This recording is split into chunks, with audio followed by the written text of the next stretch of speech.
Hello, everyone. Mackie here, and welcome back to another edition of 60 Super Bowls in 60 Days.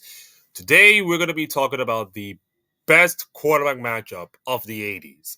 It is Dan Marino versus Joe Montana. It is the pride of the Miami Dolphins versus the pride of the 49ers. San Francisco versus Miami, January 20th, 1985. Glorious 1985 at the Stanford Stadium in Stanford, California. Yes, they're actually doing the Super Bowl in a college football stadium. Crazy stuff, I guess. And unfortunately for the Dolphins and Dan Marino, this will be his one and only Super Bowl he appears. And he did not cover himself in glory, to be honest. 38-16, San Francisco win their second Super Bowl.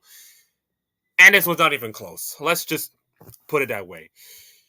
Dan Marino, 29 of 50 for 318 yards, a touchdown and 2 interceptions. Joe Montana, easily the MVP, with a 24-35 performance, 331 yards, and 3 touchdowns. Just leaps and bounds against everything else. The Russian, Tony Nathan, 5 rushes for 18 yards, 3.6 a pop. Wendell Taylor, 13 rushes for 65 yards, 5 a pop. Joe Montana also contributed a touchdown. That's a 4-touchdown day for Joe Montana. He made 5 rushes for 59 yards, 11.8 a pop, and a touchdown.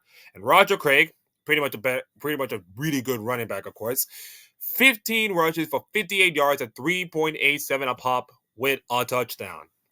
Also in receiving, Johnny Nathan also done the receiving. 10 receptions for 83 yards and 8.3 a pop.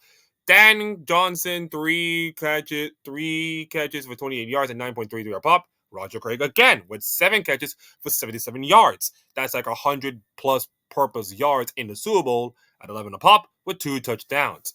The White Clock, 6 carries for the same amount of 77 yards at 12.83 a pop.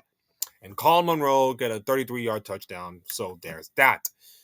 For the defense, Doug Better, sack and 2 tackles.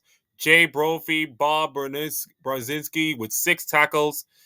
Vince Helfand and Jim Henderson with a fumble recovery. Carlton Williamson and Eric Wright for the San Francisco 49ers defense got an interception and 2 tackles each. Dwayne Board, 2 tackles and 2 sacks. Manu Tasosopo and Gary Johnson with a sack. And then Dwight Hicks and Keena Turton, 3 tackles. So I think you can say that defense was pretty much not elite in this game. But when you got Joe Montana throwing 3 touchdowns, I don't think Dolphins even have a prayer, to be honest. For the kicking and special teams, Uwe von Schmid with a 1-for-1 and 3-of-3 on field goals, and Ray Wishing 5-of-5 PATs and 1-for-1 on field goals. Total yards for Miami, 314. San Francisco, 537.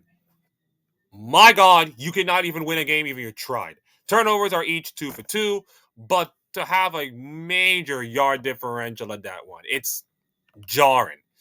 And this Super Bowl is important because this is probably the most highly anticipated Super Bowl in like a long time. Like, you go back from the Super Bowl 13 that I did, it was Roger Staubach versus Terry Bradshaw. It was a Super Bowl that everybody was hyping up with all these Hall of Fame players, go to the Super Bowl, of course, and it was everything that you expected. This Super Bowl was everything that you expected from the quarterbacks, but one quarterback did better than the other.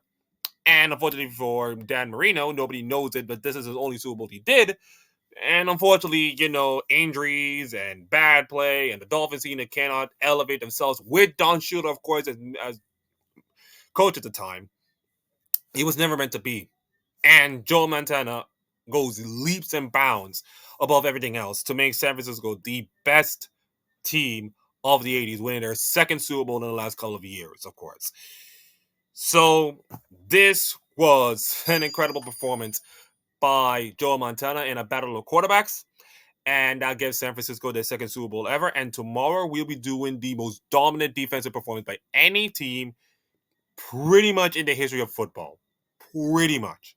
And how they managed to dominate that Super Bowl is another question. So, enough of the bells and whistles. Thank you all for watching. Like, comment, subscribe, and I'll see you all tomorrow.